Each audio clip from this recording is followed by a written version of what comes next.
A lot of people out there would look at street photography with a flash as something that's a little bit aggressive or maybe even leaning towards exploitation.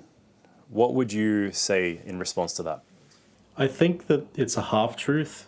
Flash is obstructing someone, you're getting in their way potentially, you're making your presence known. And that might be found rude, it might be found as obnoxious. So I'd say aggressive, it's true, but I don't think it's exploitative, no more than normal street photography would be considered so. For me, I hate being sneaky. I like the interaction that people have. I want them to know I'm there. I like being part of the scene that I'm shooting. And I like controlling that scene with flash. You know, that's my element. So we just got to Flinders Street Station here in Melbourne. Who are we with today? Damon Tildersley. I'm a flash photographer in Melbourne. I do events, I do street, I do candid work, just action. You know, lots and lots of craziness, anything moving. I love it, all about it. We've got lots of it here. We've got everyone for the footy, everyone wants to get around for dinner, it's a Friday night. Why flash? It gives me everything I want. I can control the light. You know, I don't have to wait for the sun to come out. I don't have to adjust my angle. I am the angle, I am the sun. So I can just do whatever I want with it. And then the shot, if anything goes wrong with it, that's on me. You can do daylight, you can do nighttime, you can do rain, you can do whatever because you have that control of the light at all times ready to go. Bonzo, we're good to go.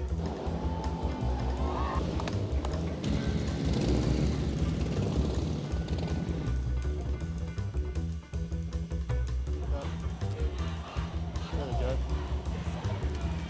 What are you? Little ray of sunshine. The look of flash, I describe it as gritty. It's a very obvious method. It's the first thing you notice when you see a photo that uses flash, especially for street. What is the flash on? Oh, it's on this really cool subject. It's on this guy fighting someone. And then you evaluate the rest of the scene from there. You're controlling the perspective of the viewer. That's what it is essentially. It's a control element. At the moment, I'm shooting a Contax G2. I've got a Contax RTF 540 flash attached with a TLA adapter so I can do TTL. Running off 12 AA's in this wonderful leather case made by Keith James. Right, here we go. These are cool. This should do it. When you're doing street, when you're doing conflicts and things that are fast-paced, it can be very slow to have to change your settings, to have to break yourself down and think about it in that way. So by getting TTL flash, I can take that off my mind. I can focus on the aperture and I can just move my hand around as I need to frame. Really, when you're doing these things, you want to break what you're doing down to the simplest form. If you know how your tools work, you need to use them to your full extent. And that's how I apply myself to the G2.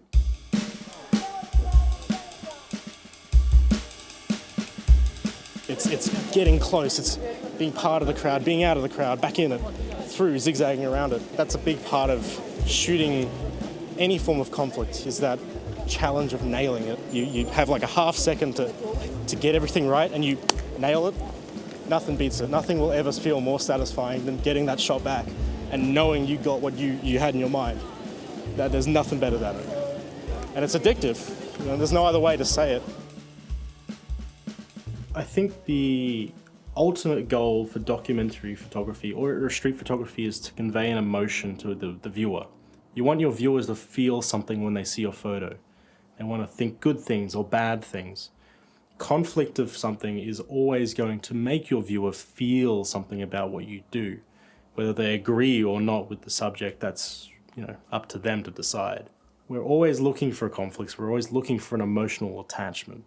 Conflict of aggression, conflict of ideals, even conflict of the old versus the new. In one way or another, we're showing it. To me, the shot I'm taking is going to overrule the reaction I could possibly get. You know, if the shot's really worth it, I'll take it. I have never had a bad interaction with flash, nothing more than verbal. Most of the bad interactions I get are usually from other photographers. people who don't like the method or disagree with the ideology behind the method, they'll be the ones who will call out about it. They'll say, you can't do that. It's wrong. It's unethical. And, their arguments are totally valid, of course. From their perspective, yeah, I understand it. But from the general public, you take a photo with flash, you're out of their heads in less than 5 seconds. They move on with their lives. I think with street photography in general, you have to accept that you're gonna get attention. That's why I like this area as well. Flinders Street is my home, and I'll never leave it.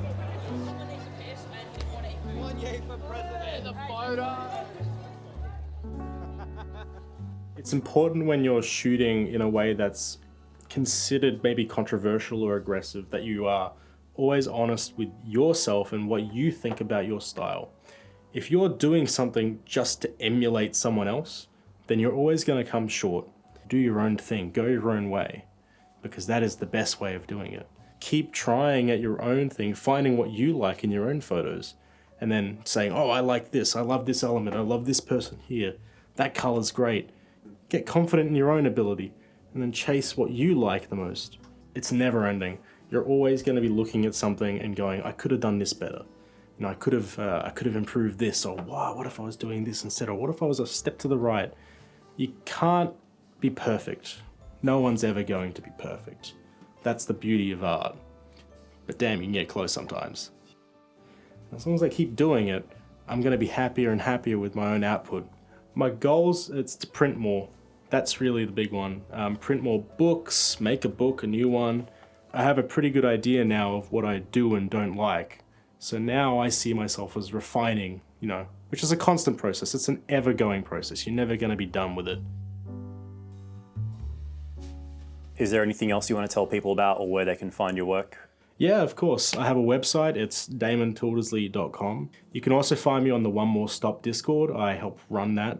We're a really big community full of professionals and newcomers alike, very welcoming, so come say hi. And you can find me on Instagram, which is just my name, damon.tildesley. Thanks for the interview, man. This was great, and I look forward to our next session out on the street again. Yeah, thanks for having me. It's been a pleasure to spit my nonsense out to the world, and hopefully some people listening enjoyed it.